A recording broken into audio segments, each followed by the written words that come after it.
Laure Nugier, qui va entrer sur ce plateau, qui fait partie de l'association Les Bureaux du Cœur. Bonjour Laure, merci d'être là ce matin. Bonjour L'association Les Bureaux et pas les bourreaux du cœur. Non, pas du tout. D'amour, là, il y a quelques instants, pas on n'est du pas tout. sur le même les sujet. Bureaux du Bien Cœur. évidemment, une association qui est née à Nantes en 2018 à l'initiative d'un dirigeant d'une agence de communication. Alors ce dernier a eu l'idée d'ouvrir des bureaux de son entreprise à des personnes donc en grande précarité. Comment ce service social et solidaire est organisé ? Alors, l'association des Bureaux du Cœur, c'est une association qui permet aux entreprises de loger des personnes qui sont en grande précarité le soir et le week-end dans leurs bureaux à des heures où justement ces bureaux sont souvent vides et chauffés. C'est une association que vous connaissiez, Barbara ? Alors moi, je l'ai connue par Laure, puisque c'est un projet qui lui tenait à cœur et qu'elle a ouvert ses propres bureaux à cette association. Voilà, il y a des bureaux donc, dans la région Auvergne-Rhône-Alpes, désormais à Lyon et Annecy. Oui. Vous êtes chef d'entreprise et vous avez commencé à accueillir aussi des personnes en difficulté dans votre propre entité.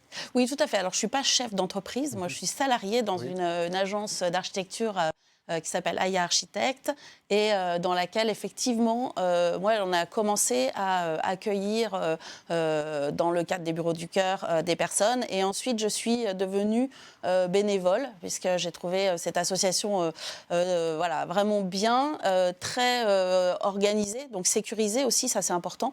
Et donc, donc j'ai eu envie de donner un peu de mon temps pour cette association. Mais quels sont les équipements qui sont mis à disposition des personnes que vous accueillez ? Alors, pour accueillir une personne, il suffit en fait de reconfigurer quelques mètres carrés de ces locaux. Il n'y a pas besoin, voilà sur les images, effectivement, d'avoir beaucoup. C'est assez sommaire.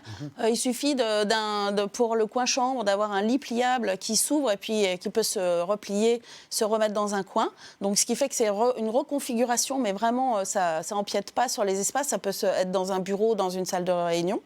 Et également d'avoir un coin cuisine pour que la personne puisse se faire à manger et aussi une douche. L'idée, c'est vraiment de créer une petite bulle pour la personne qui normalement dort dehors et qui va venir dans ces locaux chauffés, une petite bulle pour lui de tranquillité, de sécurité, pour qu'il puisse rebondir puisqu'il est dans une démarche d'insertion. Ça, c'est un des points importants. Rebondir et être propre quand il va se présenter à un entretien.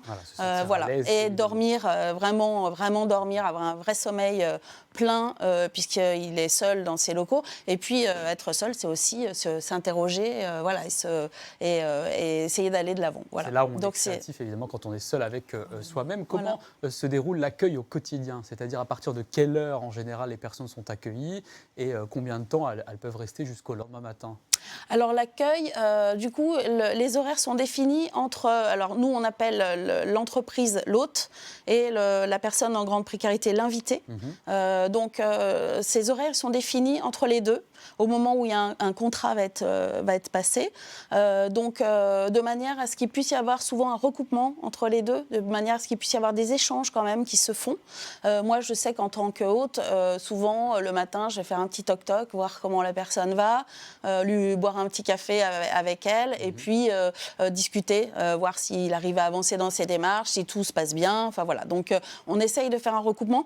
Ça se fait pas tout le temps au niveau des personnes invitées et des collaborateurs. Souvent, il y a une grande demande des collaborateurs et de l'entreprise d'avoir ces échanges.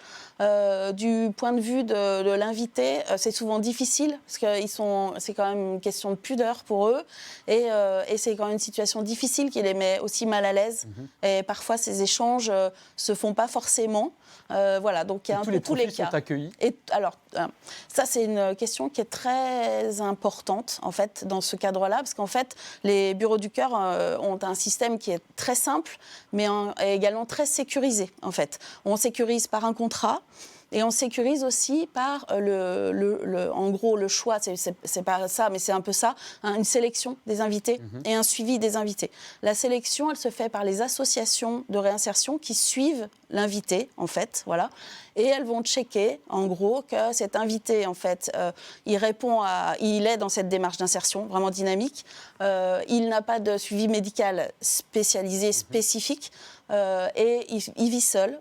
Et il n'a pas d'animal. Voilà. Donc, et il n'est pas dans une dépendance de drogue ou d'alcool. Voilà, donc il y a un peu ce cadre-là qui est regardé avant de proposer une personne justement au bureau du cœur. Et c'est un dispositif qui se développe beaucoup, puisque dans notre région, Auvergne-Rhône-Alpes, à Lyon, à Annecy, comme je le disais, il y a de plus en plus d'entreprises qui le font. Combien sont-elles aujourd'hui ? Alors aujourd'hui, on est, nous, sur Lyon, depuis un an, ouvert les bureaux du cœur, on a une dizaine d'hôtes. Donc on est content d'avoir une dizaine, mais on n'en a encore pas assez. Comment on peut soutenir le déploiement alors ? Alors le déploiement, on voudrait vraiment trouver beaucoup plus d'hôtes qui aient envie d'accueillir. Voilà, il faut se dire que c'est très simple d'accueillir aussi parce que en fait, ça demande pas d'autres compétences que d'avoir les compétences du cœur.